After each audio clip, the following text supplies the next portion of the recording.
Hello दोस्तों, मैं हूँ राइटर ममता चौधरी। आप देख रहे हैं माही और रणवीर की लव स्टोरी का एपिसोड नंबर 79।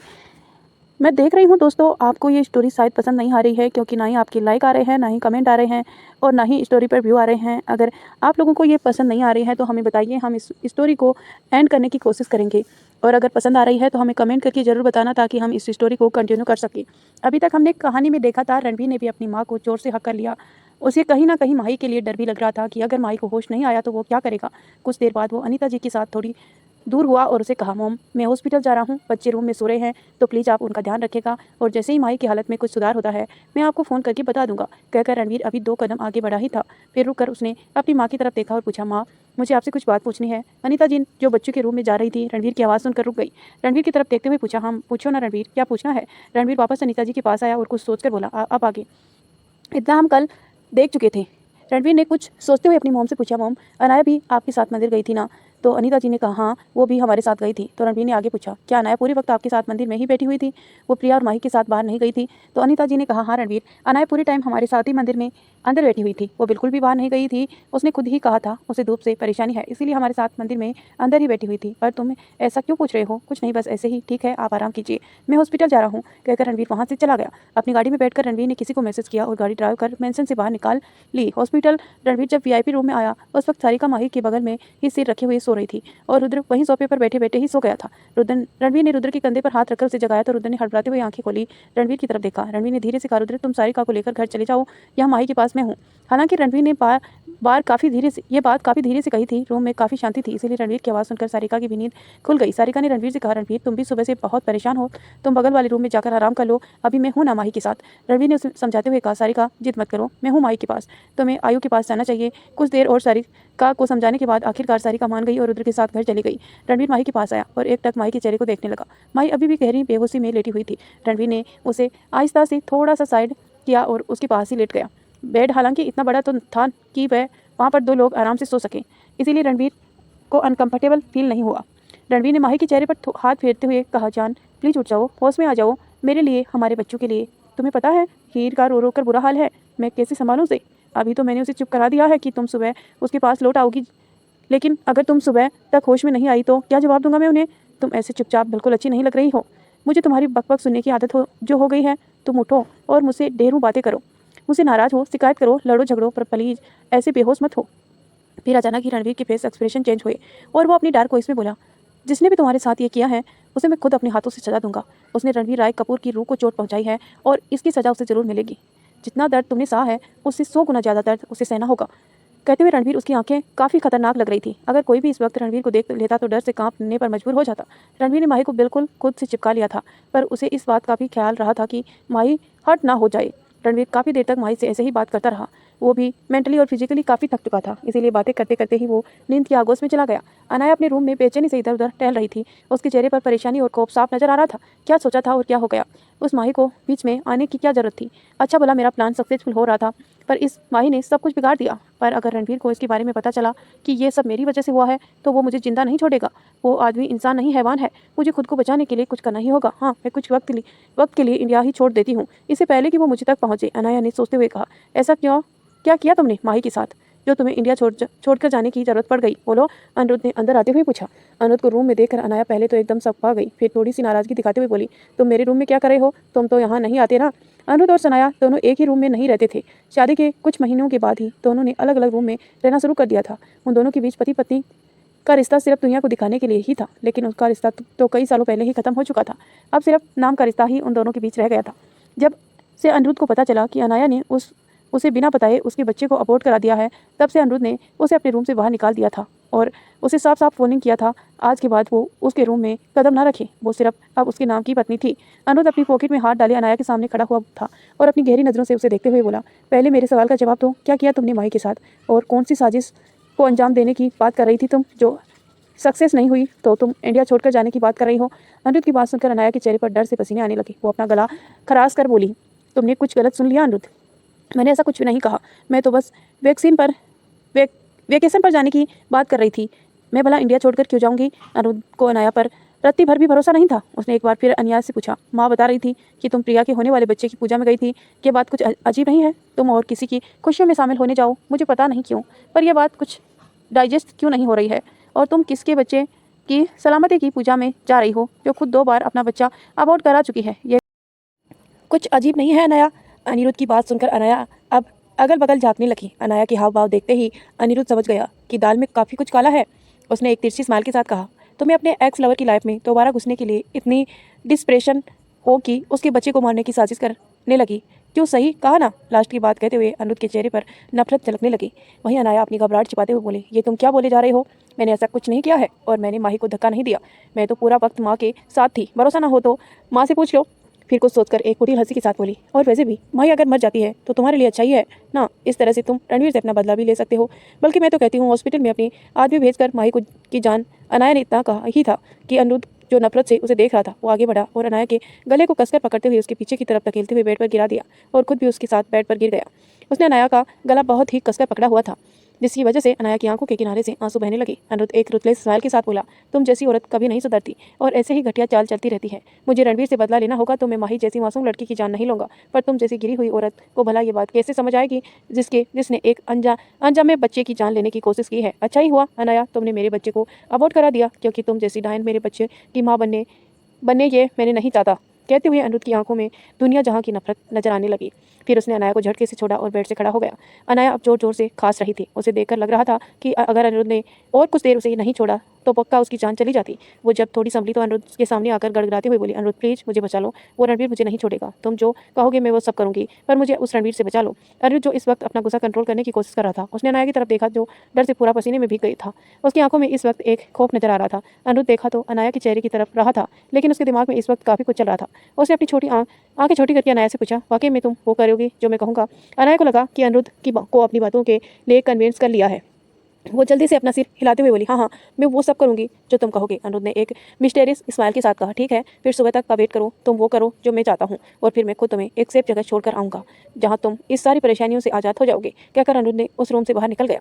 अनिरुद्ध के जाते ही अनाया के चेहरे पर थोड़ी देर पहले तक का डर कायम था, वह अब एक कुटिल हंसी नजर आने लगी। रणवीर अब तुम मुझ तक कभी नहीं पहुंच पाओगे। जब तक तुम्हें सच पता चलेगा मैं तुम्हारे बाहों से बहुत दूर निकल जाऊंगी। हाँ हाँ कहकर वो पागलों की तरह हंसने लगी। सुबह के वक्त रणवीर माही को अपनी बाहों में भरे हुए सो रहा था। इतने दिनों बाद माही को पकड़कर सोने से उसके चेहरे पर एक सुकून नजर आ रहा था। तभी उसकी अपनी बाहों में कुछ हलचल महसूस हुई जिसकी वजह से रणवीर की नींद खुल गई। रणवीर ने अपने सिर नीचे किया और देखा माही अपने पलके झपकाते हुए उसे ही देख रही थी। माही को होश में देखकर रणवीर एकदम से हैरान और खुशी के मिले जुले भाव से बोला, तुम्हें होश आ गया माही? माही ने उसका भारी भरकम हाथ खुद से हटाने की कोशिश करते हुए कहा, मैं तो कब से होश में आ गई थी पर तुम जाग ही नहीं रहे थे, इसीलिए मैं ऐसे ही लेटी रही। पर पहले अपना ये भारी भरकम हाथ हटाओ, ये कितना भारी है। माही को ठीक देखकर रणवीर के चेहरे पर एक सुकून भरी स्माइल आ गई। उसने कसकर माही को अपनी बाहों में भर लिया। माही के मुंह से दर्द भरी सिसकियां निकली तो रणवीर ने उसे दूर करते हुए उसकी चोट को धीरे से टच करते हुए कहा, ओ सॉरी जान, मैं अभी डॉक्टर को बुलाता हूँ ताकि वो तुम्हारी चोट को अच्छी तरह से एग्जामिन करे। दोस्तों मैं देख रही हूँ आप ना ही वीडियो को लाइक करते हैं और ना ही फुल वॉच करते हैं, तो आपको स्टोरी सुनने में मज़ा कैसे आएगा? अगर आपको स्टोरी पूरी सुननी है तो आप हमारी प्लेलिस्ट पर जाकर पार्ट बाय पार्ट स्टोरी को पूरा सुनिए ताकि आप स्टोरी को एंजॉय कर सकें। और प्लीज़ दोस्तों हाथ जोड़कर विनम्र निवेदन है कि आप हमारी स्टोरी को लाइक किया करें और चैनल पर अगर पहली बार स्टोरी सुन रहे हैं तो सब्सक्राइब करके बेल आइकन प्रेस कर लिया करें ताकि जब भी मैं वीडियो डालूं आपको तुरंत नोटिफिकेशन मिले। कमेंट जरूर करना कि स्टोरी आपको कैसी लगती है। अगर स्टोरी आपको बोरिंग लग रही है तो मैं इस स्टोरी को स्टॉप कर दूंगी, और अगर इंटरेस्टिंग है तो आप कमेंट करके बताया करें ताकि मुझे मोटिवेशन मिले और मैं स्टोरी को आगे उसी तरह से डिजाइन कर सकूं। कहकर रणवीर ने बेड की साइड लगे हुए एक बटन को प्रेस किया, फिर माही के कपड़े सही कर उसे ब्लैंकेट से अच्छी तरह से कवर कर दिया। कुछ ही देर में डॉक्टर नर्स के साथ रूम में आए। माही को होश में देखकर जैसे उसकी जान में जान आई। उसका फेस रिएक्शन ऐसा था, बच गए वरना ये शैतान जो आज मेरी जान ही ले लेता। डॉक्टर की नज़र जब रणवीर से मिली तो उसे ही घूर कर देख रहा था। वो जल्दी से माही के बेड के पास आया और उसे एग्जामिन करने लगा। कुछ ही देर बाद डॉक्टर ने रणवीर से कहा, मिसेस कपूर अब बिल्कुल ठीक है। हाँ चोट गहरी है तो इस वजह से अभी इन्हें रेस्ट की बहुत ज़रूरत है और कुछ दिन तक इन्हें यहीं रहना होगा, फिर इन्हें डिस्चार्ज कर दिया जाएगा। डॉक्टर की बात सुनकर वो कि उन्हें 2-4 दिन हॉस्पिटल में ही रहना होगा। माही ने रणवीर से कहा, मैं यहाँ नहीं रह सकती हूँ, मुझे घर जाना है, मुझे मेरे बच्चों के पास जाना है। रणवीर प्लीज़ मुझे घर ले चलो ना। माही की जिद देखकर रणवीर ने डॉक्टर से कहा, डॉक्टर मैं घर पर ही सारे अरेंजमेंट करवा लूँगा, आप इन्हें डिस्चार्ज पेपर रेडी कीजिए। अब डॉक्टर भला रणवीर की बात कैसे टालता। उसने हाथ में सिर हिलाया और रूम से बाहर आ गया। डॉक्टर के जाते ही रणवीर वापस माही के पास ही बैठ गया और उसका सिर अपने सीने से लगाते हुए बोला, ये पूरा एक दिन मैंने कैसे बिताया माही, मुझे पता है। रणवीर की बात सुनकर माही ने अपना सिर उठाकर उसकी तरफ देखा और हैरानी से पूछा, पूरा एक दिन? रणवीर क्या मैं पूरे 1 दिन से यहाँ थी? तो रणवीर ने कहा हाँ जान, तुम्हें कल ही तो यहाँ एडमिट किया गया था। अब ये तुम्हें कैसे पता होगा, तुम तो बेहोश थी ना। तो माही ने थोड़ी परेशान होते हुए कहा, हीर और माहिर वो मेरे लिए कितने परेशान होंगे। आज से पहले वो 1 दिन भी मेरे बिना नहीं रहे। मुझे उनके पास जाना है रणवीर, मुझे घर जाना है, मुझे मेरे बच्चों के पास जाना है। कहते हुए माही की आंखें नम हो गई। रणवीर ने उसे रिलैक्स कराते हुए कहा, माही हम कुछ देर में ही घर चलेंगे और चिंता मत करो, मैंने बच्चों को समझा दिया था कि उनकी मम्मा जल्दी ही उनके पास लौट आएगी। रणवीर की बात सुनकर माही थोड़ा रिलैक्स हुई। फिर कुछ सोचते हुए उसे दोबारा पूछा, रणवीर प्रिया ठीक है ना? उसे और उसकी बेबी को कुछ हुआ तो नहीं ना? हाँ। इससे पहले कि रणवीर कोई जवाब देता, रूम का डोर ओपन हुआ और वेदांत और प्रिया दोनों ही रूम के अंदर आते हुए बोले, तुम्हारे होते हुए भला बेबी को कुछ हो सकता है माही? रणवीर ने पहले ही वेदांत और रुद्र को मैसेज कर दिया था और बता दिया था कि माही को होश आ गया है। और जैसे ही ये खबर प्रिया को पता चली, प्रिया ने जल्दी जल्दी माही के पास जाने की जिद करने लगी। इसीलिए वेदांत को उसे यहाँ लाना पड़ा। प्रिया ने जल्दी से माही को गले लगा लिया और अपनी नम आंखों से उसे देखते हुए बोली, माही सच कहते हैं मासी माँ जैसी ही होती है, पर मुझे दुख है कि मुझे बचाने के चक्कर में तुम्हारी ये हालत हो गई। माही ने प्रिया के आंसू पोंछते हुए कहा, अरे मैं तुम्हारी बॉडीगार्ड हूं ना, तो ये तो मेरा फर्ज बनता है और मैं अपनी छोटू बेबी को कैसे कुछ होने देती। कहकर माही ने प्रिया की टमी पर हाथ रखा। फिर वेदांत की तरफ देखते हुए बोला, और मैंने अपने दोस्त से वादा किया था कि मैं तुम्हारे और छोटू बेबी का पूरा ध्यान रखूंगी। माही की बात सुनकर वेदांत मुस्कुराते हुए उसके पास आया और उसके सिर पर हाथ फेरते हुए बोला, मेरा ये है क्यूट सी दोस्त इतनी बहादुर भी हो गई है, मुझे नहीं पता था, लेकिन मेरी दोस्त को अपना भी ध्यान रखना चाहिए। फिर माही ने कुछ सोचते हुए कहा, जब मैंने उस आदमी को प्रिया के पीछे खड़े हुए देखा तो मुझे कुछ गड़बड़ लगी। मैं तभी समझ गई थी कि वो कुछ करने वाला है, लेकिन जब तक मैं प्रिया के पास पहुंची उसने प्रिया को धक्का दे दिया था। बस वक्त रहते मैं प्रिया के पास पहुंच गई, वरना पता नहीं क्या हो जाता। माही की बात सुनकर तीनों ही शॉक्ड होकर माही को देखने लगे। रणवीर ने वेदांत की तरफ देखा, जैसे इशारे में ही कह रहा हो कि हमारा शक सही था, यह काम अनाया ने किसी और से करवाया है। रणवीर ने फिर माही से पूछा, माही क्या तुम उस आदमी को पहचान सकती हो? तो माही ने कहा, हाँ मैं उसे देखूंगी तो पहचान जाऊंगी। रणवीर ने जल्दी से अपने फोन में एक फोटो चलाई और फोन की स्क्रीन माही के सामने करते हुए पूछा, ध्यान से देखो माही, क्या ये वही आदमी है? तो माही ने गौर से उस वीडियो को देखा और कुछ याद करते हुए बोली, हाँ ये वही है, इसने वही कपड़े पहने हुए हैं जो उस आदमी ने पहने हुए थे, वो लगभग वैसा ही लग रहा है। अब तो शक की कोई गुंजाइश ही नहीं थी। दरअसल जिस वक्त माही को एडमिट किया गया था, रणवीर ने पहले ही अपने आदमियों को इस हादसे के इंक्वायरी करने के लिए लगा दिया था। मंदिर एरिया में उन्हें कोई भी सीसीटीवी फोटो नहीं मिली थी, लेकिन मंदिर के बाहर एक बिजली के खंभे पर सीसीटीवी कैमरे में उन्हें फोटो मिल गई थी, जिससे उस आदमी को साफ देखा जा सकता था कि वह उन भिखारियों के पास गया था और उन्हें पैसों का लालच देकर उन्हें ऊपर भेज दिया था। तभी रणवीर का फोन रिंग करने लगा। उसने एक नजर वेदांत की तरफ देखा। वेदांत उसे इशारे को समझ गया था और अपना सिर हाँ में हिलाया तो रणवीर रूम से बाहर चला गया। उसकी कुछ देर बाद वेदांत भी किसी बहाने से रूम से बाहर चला गया और जाते जाते वो प्रिया से कहकर गया था कि वो माही का ध्यान रखे। अनाया अनिरुद्ध के बुलाने पर उसके स्टडी रूम में गई। अनिरुद्ध सोफे पर आराम से बैठा हुआ उसी का वेट कर रहा था। अनाया उसके सामने जाकर खड़ी हो गई और बोली, तुमने मुझे बुलाया अनिरुद्ध? अनिरुद्ध ने अपनी गहरी नजरों से अनाया को देखते हुए कहा, हाँ मैंने बुलाया, बैठो। कहकर अनिरुद्ध ने अनाया को सामने बैठने का इशारा किया। अनाया चुपचाप सामने सोफे पर बैठ गई। उसके दिमाग में तो सिर्फ यही जानने की इच्छा हो रही थी कि अनिरुद्ध ने कौन सा रास्ता निकाला है उसे रणवीर से बचाने का। कुछ देर चुप रहने के बाद अनिरुद्ध ने कहा, कल रात हमारे बीच एक डील हुई थी, याद है ना? अनाया ने अपना सिर हाँ में हिलाते हुए कहा, हाँ अनिरुद्ध मुझे सब याद है, तुम जो कहोगे मैं वो करूंगी, पर प्लीज मुझे रणवीर से बचा लो। अनाया की बात सुनकर अनिरुद्ध के फेस पर एक मिस्टीरियस वाली स्माइल आ गई।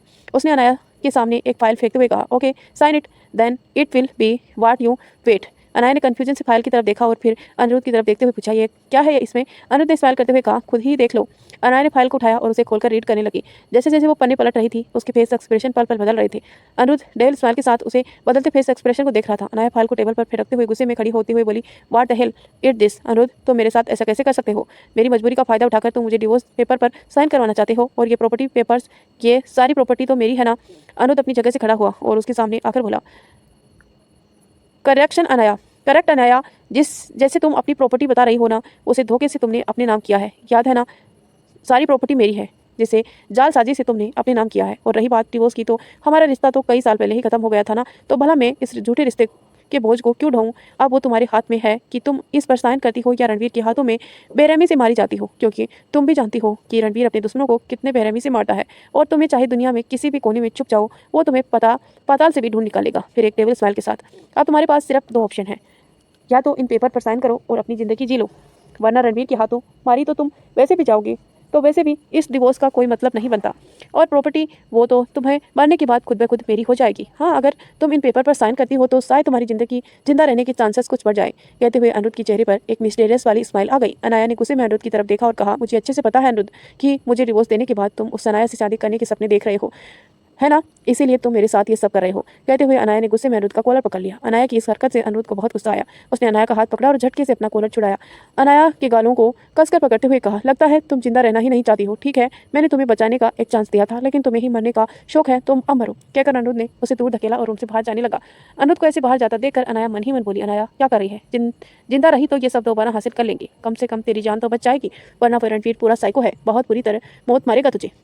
अभी कुछ भी करके अनिरुद्ध को मना ले, क्योंकि यही तुझे उस रणवीर से बचा सकता है। सोचते हुए अनाया जल्दी से अनिरुद्ध के पीछे भागी और उसकी बाहें पकड़कर बोली, अनिरुद्ध प्लीज़ प्लीज़ मेरी बात सुनो, तुम जहाँ कहोगे मैं वहाँ साइन करने के लिए तैयार हूँ, इस वक्त मुझे बचा लो प्लीज़। अनिरुद्ध भी अभी भी अनाया की तरफ पीठ किए हुए खड़ा हुआ था। अनाया की बात सुनकर उसके फेस पर एक सातिर स्माइल आ गई। वो अनाया की तरफ मुड़ा और अपनी एक वही चढ़ाते हुए बोला, if okay then do it. Anaya ने जल्दी से अपना सिरहामी हिलाया और टेबल के पास फाइल को खोलकर जल्दी जल्दी उन सभी पेपर्स पर साइन करने लगा। अनाया जैसे जैसे पेपर पर साइन कर रही थी, वैसे वैसे अनिरुद्ध के चेहरे पर नजर विलिंग स्माइल बढ़ती ही जा रही थी। अनाया ने सारे पेपर साइन करने के बाद फाइल अनिरुद्ध की तरफ बढ़ाते हुए कहा, लो तुमने जो कहा था मैंने वो किया, अब तुम्हारी बारी। अनिरुद्ध ने अनाया का हाथ से फाइल लेते हुए कहा, ठीक है, कुछ घंटे बाद तुम्हें मेरे साथ चलना होगा। अनाया ने पूछा, कहाँ? अनिरुद्ध ने कहा, तुम्हें सेफ जगह पहुंचाने के लिए बेबी रेडी रहना। कहकर अनिरुद्ध ने तिरछी स्माइल के साथ वहां से निकल गया। तो क्या अनिरुद्ध अनाया को बचाएगा रणवीर से, या फिर खुद उसे रणवीर के हवाले कर देगा? ये सब तो हम आगे जानेंगे। उससे पहले आप वीडियो को लाइक करें और चैनल पर नए हैं तो प्लीज़ सब्सक्राइब करके नोटिफिकेशन ऑन कर लें। और आप ही बताएं कि हम अनाया का चैप्टर कैसे क्लोज करें।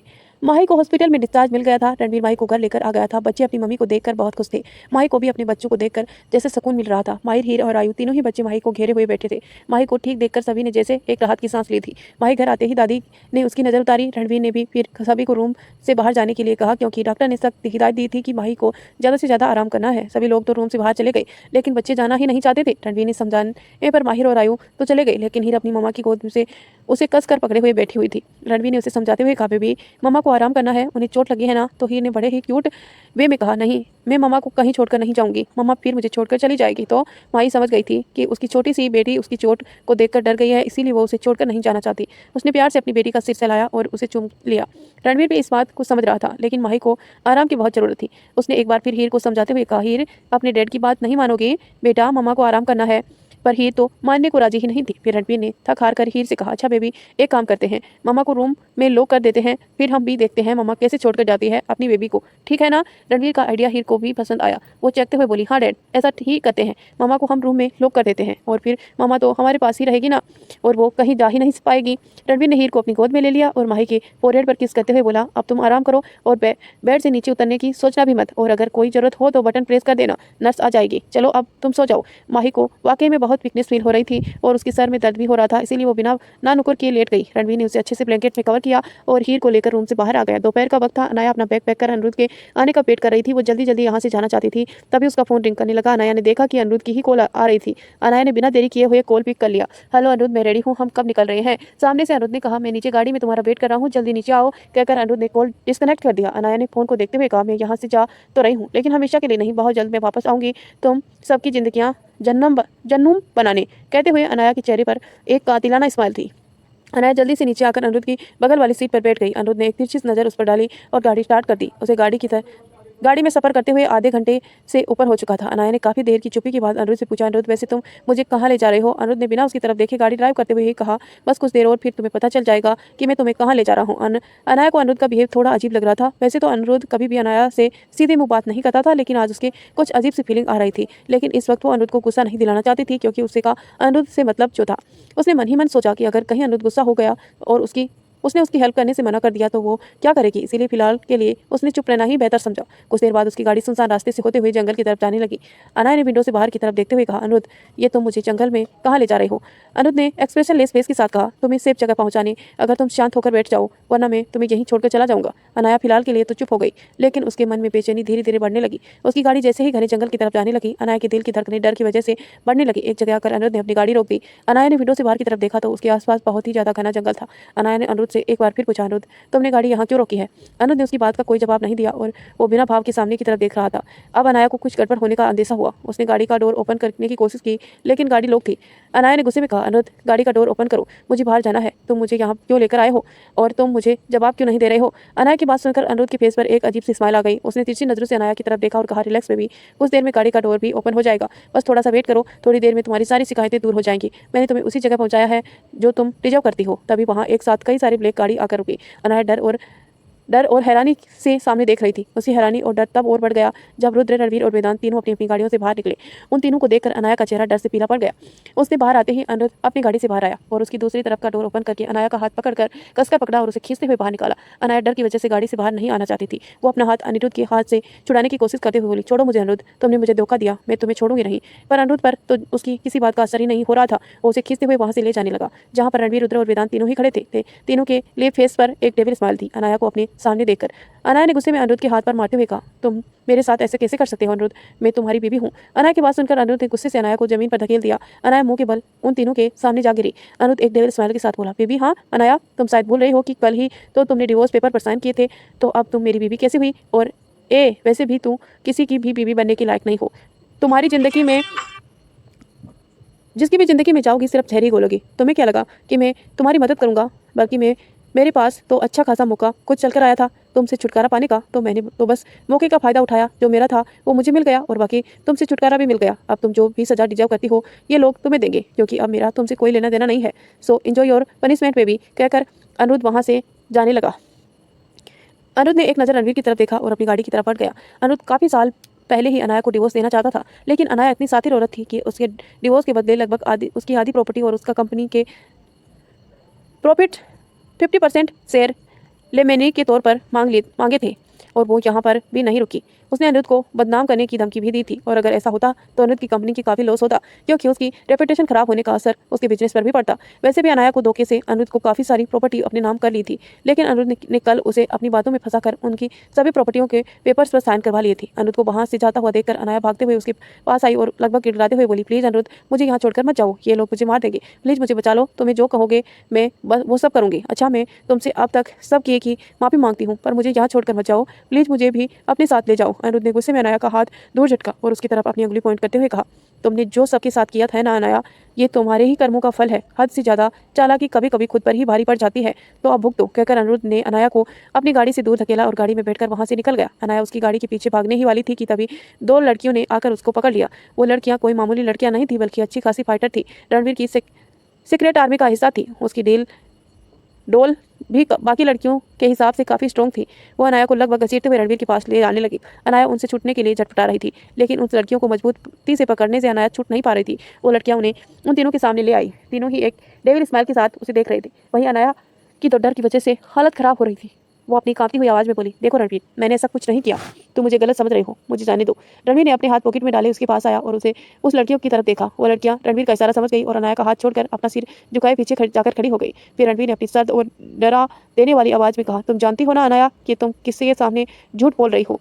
तो क्या रणवीर अनाया को मार देगा या फिर देगा उसे और दूसरी सजा, ये सब जानेंगे हम थोड़ी देर में। उससे पहले आपने वीडियो को लाइक नहीं किया है तो वीडियो को लाइक कर दीजिए, और चैनल पर नए हैं तो प्लीज़ चैनल को सब्सक्राइब करके नोटिफिकेशन ऑन कर लीजिए, ताकि मैं जब भी वीडियो डालूँ आपको तुरंत नोटिफिकेशन मिल जाए। अनाया अच्छी तरह से जानती थी कि वो रणवीर को बेवकूफ़ नहीं बना सकती। तभी वेदांत आगे आया और अनाया का गला पकड़कर दांत पीसते हुए गुस्से में बोला, तुम बाज नहीं आई ना अपनी घटिया हरकतों से? तुम्हें कहा था कि मेरी फैमिली से दूर रहना, लेकिन तुम जैसी औरत जब तक किसी की ज़िंदगी में जहर ना घोलो तो चैन नहीं मिलता ना। वेदांत ने अनाया को दूर धकेलते हुए कहा, मुझे घिन आ रही है सोचकर कि कभी मेरा तुम्हारे साथ कोई रिलेशन था। तुम्हारी वजह से मैं अपने भाई से लड़ा। वैसे अच्छा हुआ अनाया कि तुमने मुझे धोखा दिया। अगर तुम मेरी ज़िंदगी से ना जाती तो प्रिया मेरी ज़िंदगी में कैसे आती। वेदांत की बात सुनकर अनाया गुस्से से उसकी तरफ पड़ते हुए बोली, तुम्हारी लाइफ में मुझे होना चाहिए था, ना कि उस प्रिया को। अच्छा होता कि वो गिर कर मर जाती। अनाया का इतना कहना ही था कि वेदांत ने गुस्से में एक जोर का थप्पड़ अनाया के मुंह पर मारा। थप्पड़ इतना जोर का था कि अनाया मुंह के बल परस्पर जा गिरी। रुद्र ने वेदांत को रोकते हुए कहा, वेदांत अपने हाथ मैले मत करो, ऐसे औरतें छूने के लायक नहीं होती, इसे सजा देने का काम तो हमारी ये शेरनियां ही कर लेंगी। कहकर रुद्र ने वहां खड़ी लड़कियों की तरफ देखा। वो लड़कियां रुद्र का इशारा समझ गई थी और आगे आकर अनाया को पकड़कर घसीटते हुए अपने साथ गाड़ी की तरफ ले जाने लगी। अनाया डर से चीख रही थी। तभी रणवीर की खतरनाक आवाज़ वहां गूंजी। रुको। रणवीर की आवाज़ सुनकर सभी उसकी तरफ देखने लगे। रणवीर ने फेस एक्सप्रेशन इस वक्त काफ़ी खतरनाक लग रहे थे, लेकिन उसके होठों पर एक रुतलेस स्माइल थी। वो काफ़ी खतरनाक नजरों से अनाया को देख रहा था। वो धीरे धीरे कदम बढ़ाते हुए अनाया की तरफ आ रहा था। रणवीर को अपनी तरफ आता हुआ देखकर अनाया की जान हलक में अटक गई। रणवीर अनाया के पास आया, एविल स्माइल के साथ बोला, ये मत सोचना अनाया कि तुम एक औरत हो तो तुम्हें मैं सज़ा नहीं दूंगा। सज़ा तो तुम्हें मिलेगी, पर पहले उस इंसान की सज़ा तो अपनी आंखों से देख लो जिसे तुमने भाड़े पर भेजा था अपना काम करवाने के लिए। अनाया सहमी हुई नजरों से रणवीर को देख रही थी। वहीं रणवीर ने तेज आवाज़ में कहा, लेकर आओ उसे। तभी कुछ बॉडीगार्ड एक आदमी को पकड़े कर वहाँ ले आए और लाकर पर्स पर पटक दिया। उस आदमी ने देखकर अनाया की आंखें डर से फैल गई, क्योंकि ये वही आदमी था जिसे प्रिया को धक्का देने के लिए अनाया ने भेजा था। इसी ने भीड़ को भी प्रिया की तरफ भेजा था। उसे देखकर अनाया की आंखें खौफ से बड़ी हो गई, क्योंकि उस आदमी की हालत बहुत ही खराब थी। उसे देखकर लग ही रहा था कि उसे बहुत ही बुरी तरह से टॉर्चर किया गया है। वो आदमी घुटनों के बल बैठा हुआ था। रणवीर ने अनाया की तरफ देखते हुए अपना एक बॉडीगार्ड की तरफ इशारा किया। बॉडीगार्ड ने रणवीर का इशारा समझकर खंजर उसके हाथ में रख दिया। रणवीर उस आदमी के पीछे गया और उसके बालों को पकड़कर उसका सिर ऊपर की तरह किया, और रणवीर की नजरें लगातार अनाया की तरफ ही जमी हुई थी, क्योंकि वो उसके चेहरे पर आने वाले खौफ को देखना चाहता था। रणवीर ने खंजर उस आदमी की गर्दन पर रखकर अनाया से कहा, चिंता मत करो, मैं तुम्हें ऐसी मौत बिल्कुल नहीं दूंगा, क्योंकि तुम तो इससे बड़ी सजा डिजर्व करती हो। अनाया कहने के साथ ही रणवीर ने वो खंजर बड़ी ही बेदर्दी से उस आदमी के गले में घोंप दिया। इसी के साथ खून का फुहारा उस आदमी की गर्दन से बह निकला। यह देखकर अनाया डर से चीखने लगी। वहीं रणवीर अभी भी एविल स्माइल के साथ उसे देख रहा था। खून की कुछ छींटे उसके चेहरे पर नजर आ रहे थे, जो उसे काफी डरावना लुक दे रहे थे। रणवीर इतने में ही नहीं रुका। उसने एक के बाद एक कई बार उसकी गर्दन पर किए, जिससे खून की छींटे रणवीर के चेहरे पर भिगा रहे थे। वेदांत और रुद्र तो वहां ऐसे खड़े हुए थे जैसे उसके लिए तो ये कोई नॉर्मल बात हो। वहीं अनाया डर से बेहोश हो गई थी। रणवीर ने उस आदमी को पर्स पर धकेला और उन लड़कियों से कहा, तुम्हें पता है ना इसके साथ क्या करना है। दोनों लड़कियों ने हाँ में सिर हिलाया तो रणवीर ने आगे कहा, याद रखना ये मरनी नहीं चाहिए। उसे इतना टॉर्चर करो कि ये खुद तुमसे मौत की भीख मांगे, लेकिन इसे जिंदा रखना। नाउ गो फॉर्म हार। इन लड़कियों ने हाँ में सिर हिलाया और अनाया को घसीटते हुए वहां से ले गई। रणवीर ने अपने आदमियों से कहा, ये सब क्लियर करो। वेदांत ने रणवीर से कहा, रणवीर तुम ऐसी हालत में घर नहीं जा सकते। रणवीर ने कहा, मैं आर के विला जा रहा हूँ, कहकर रणवीर अपनी गाड़ी में बैठा और वहां से निकल गया। तो दोस्तों इसी के साथ इस कहानी को यहीं एंड करते हैं। मिलते हैं नेक्स्ट पार्ट में। तब तक के लिए स्वस्थ रहिए, मस्त रहिए और हमारी कहानी को एंजॉय करते रहिए। धन्यवाद दोस्तों इतना प्यार और सपोर्ट करने के लिए। अगर आप ऐसे ही कंटिन्यू स्टोरी सुनना चाहते हैं तो प्लीज़ ज़्यादा से ज़्यादा लाइक और शेयर और कमेंट किया करें, और अगर चैनल पर नए हैं तो प्लीज़ सब्सक्राइब कर लीजिए। धन्यवाद यहाँ तक बने रहने के लिए।